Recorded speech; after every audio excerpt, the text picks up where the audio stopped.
오늘 아침 온타리오주 번 지역에서 6살 남아가 스쿨버스에 치여 숨지는 안타까운 사고가 발생했습니다. 아침 8시경 피에르 버튼 블루버드와 클레인버그 썸밋웨이에서 6살 남아가 스쿨버스에 치여 그 자리에서 숨졌습니다. 6지역 경찰은 현장에 남은 스쿨버스 운전자를 상대로 조사 중인데 운전자가 적극 협조하고 있다며 운전자 기소 여부는 아직이라고 전했습니다. 경찰은 당시 버스 속도가 충돌에 영향을 미쳤는지는 조사 중이라며 이번 끔찍한 사고에 대한 자세한 경위와 원인을 함께 수사하고 있다고 덧붙였습니다.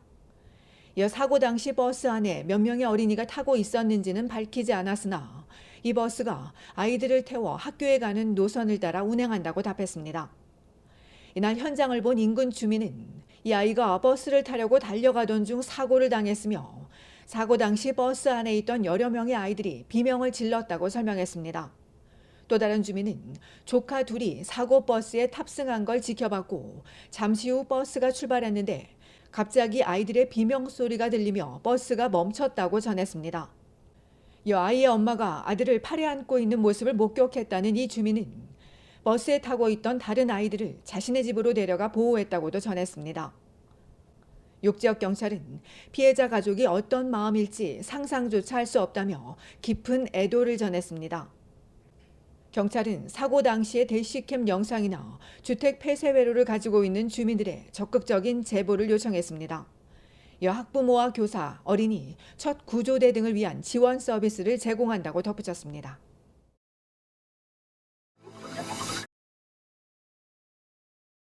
절반에 가까운 신규 이민자가 경제난에 허덕이고 워라밸 만족도도 크게 떨어지는 것으로 나왔습니다. 연방통계청이 발표한 바에 따르면 올 4월 기준 캐나다인 10명 중 3명이 최근 1년 동안 교통비나 주거비, 식비, 의료비 등 생활에 필요한 만큼 돈을 벌지 못해 어려움을 겪었습니다. 신규 이민자일수록 더 심했습니다.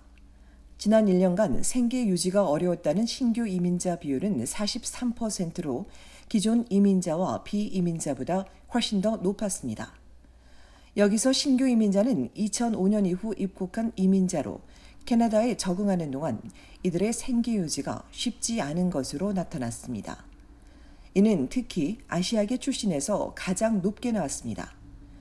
아시아계의 절반에 가까운 46%가 생계 유지가 힘들거나 매우 어렵다고 응답했습니다. 미국이나 유럽, 남아프리카와 남아메리카 등 다른 출신보다도 높았습니다. 경제난은 서아시아인이 가장 높았고 남아시아인과 라틴 아메리카, 흑인, 필리핀 순입니다. 이와 반대로 중국계 캐나다인은 22%에 그쳐 28%인 백인보다도 더 낮았습니다. 다만 이민자 가정 출신이라도 캐나다에서 태어난 2세대가 경제난을 겪을 비율은 크게 낮았습니다. 예를 들어 남아시아인 중 신규 이민자의 47%가 경제난을 호소하는 데 반해 캐나다 태생인 남아시아인은 28%에 불과합니다. 이 밖에 이번 조사에서 신규 이민자들은 돈을 벌기 위해 생계를 유지하기 위해 더 많은 시간을 일해야 하는 것으로 나왔습니다. 이 때문에 자유시간이 줄면서 일과 삶의 균형을 맞추는 건 어려워지고 있다는 지적입니다. 생계 유지가 어렵다는 응답자의 단 12%만이 워라밸에 만족한다고 응답했습니다.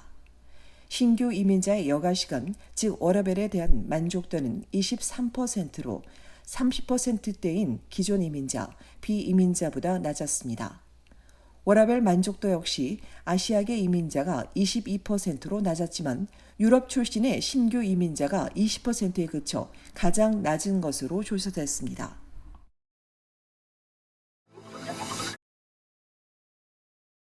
온타리오주 놀스욕에서 발생한 총기 살인의 범인이 모기지 사기로 전 재산을 잃은 뒤 범행을 저지른 것으로 알려졌습니다.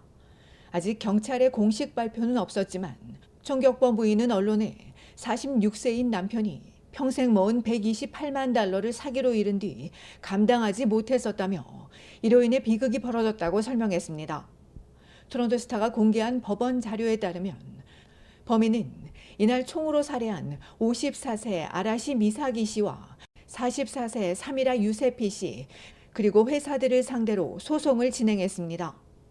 모기지 브로커인 미사기 씨는 앞서 2018년 1,700만 달러 브라이덜 패스 모기지 사기와 관련해 사기와 음모, 위조 문서 발설 등의 혐의로 기소됐습니다. 유세피 씨 역시 모기지 사기 계획에 앞장서고 총격범의 가족으로부터 투자를 유도한 것으로 전해졌습니다. 피고인들은 그러나 코로나 팬데믹 기간 중 검찰이 기각하면서 유죄 판결을 받지 않았습니다. 범인의 부인에 따르면 부부는 이들을 믿고 집 담보와 부모 도움으로 돈을 마련해 수익률이 더 높은 신디케이트 민간 모기지에 투자했습니다. 중간에 투자 수익이라며 소액을 받기는 했지만 대부분을 잃으면서 결국 집까지 빼앗겼고 손에 쥔 건 33만여 달러가 전부였습니다. 총격범의 부인은 이 모기지 사기로 인해 우리 가족은 피폐해졌고 완전히 무너졌다고 전했습니다. 피살된 미사기는 오랫동안 민사와 형사 소송에 휘말려 있었던 것으로 알려졌습니다. 최근 제기된 소송에선 미사기와 동료의 사기 부동산 거래를 도운 혐의로 변호사 등이 면허를 잃은 것으로 전해졌습니다. 한편 토론토 경찰은 총격범의 사인 규명을 위해 부검을 진행할 예정입니다.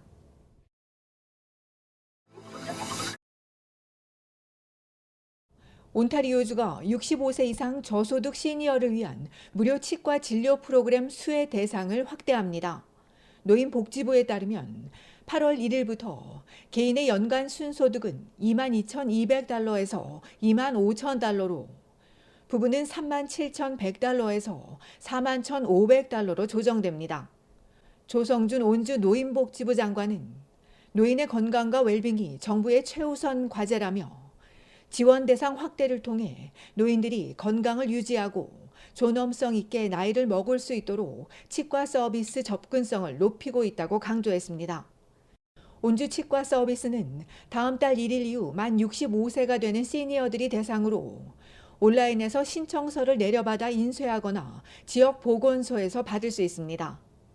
이 프로그램은 2019년 도입됐으며 15만여 명이 혜택을 받고 있습니다.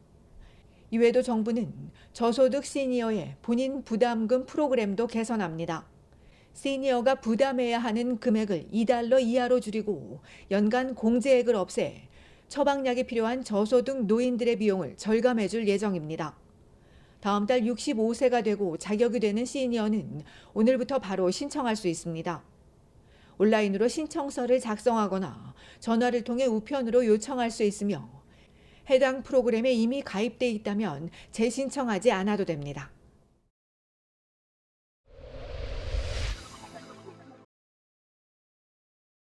오늘 새벽 온타리오주 놀스욕 사공의 고속도로에서 교통사고가 발생했습니다.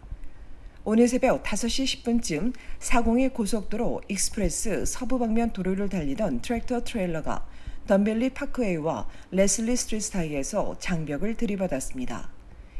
이 사고로 트레일러에서 불길이 치솟으며 짙은 연기가 주변에 메웠으나 운전자는 다행히 경미한 부상을 입고 병원으로 옮겨져 치료를 받았으며 온주 경찰이 정확한 사고 원인을 조사하고 있습니다. 오늘 정오까지 DBP에서 레슬리 구간의 사공의 고속도로 서부 방면 도로 통행이 전면 중단되고 404 고속도로 남부 방면에서 401 고속도로 서부 방면으로 향하는 HOB 터널이 통제되면서 출근길 극심한 혼잡을 빚었습니다.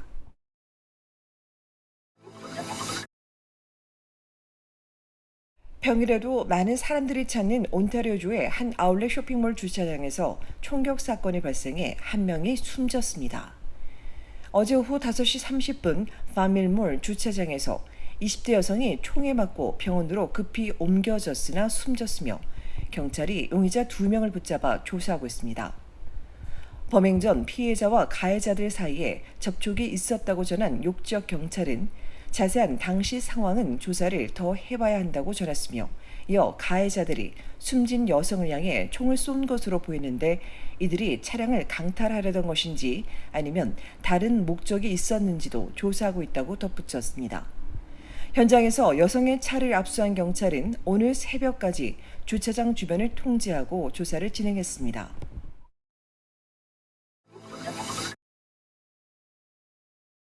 온타리오주 광역 토론토를 강타한 폭염에 고 열차가 더딘 운행을 이어가고 있습니다.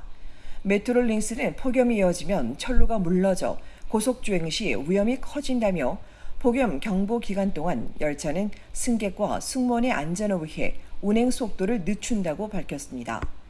이로 인해 렉쇼 서쪽과 동쪽, 키치너 노선 등 지역의 열차 운행 시간이 평소보다 길어졌다며 이곳을 이용하는 승객들은 이동 시간을 길게 잡고 이동해야 한다고 당부했습니다. 이 밖에 토론토시는 체감 온도가 40도에 달하는 폭염이 이어지자 내일까지 일부 야외 수영장 운영 시간을 밤 11시 45분까지 확대하기로 했으며 오늘은 온주와 퀘벡주 이외에 대서양 일부 지역에 폭염특보가 발령됐습니다.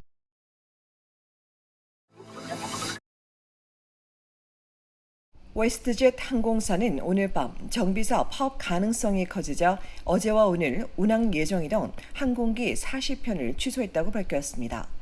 이로 인해 6,500여 명의 여행객들이 영향을 받았다고 전한 웨스트젯은 안전하고 조직적인 방식으로 항공기를 운항하기 위해 항공편을 취소한 뒤 통합하고 있다고 강조했습니다. 웨스트젯이 캐나다 노사관계위원회에 중재를 요청하고 답변을 기다리는 사이 정비사 670여 명은 이번 주 초 항공사에 파업 통지를 보내고 이르면 오늘 밤부터 파업에 돌입한다고 밝혔습니다.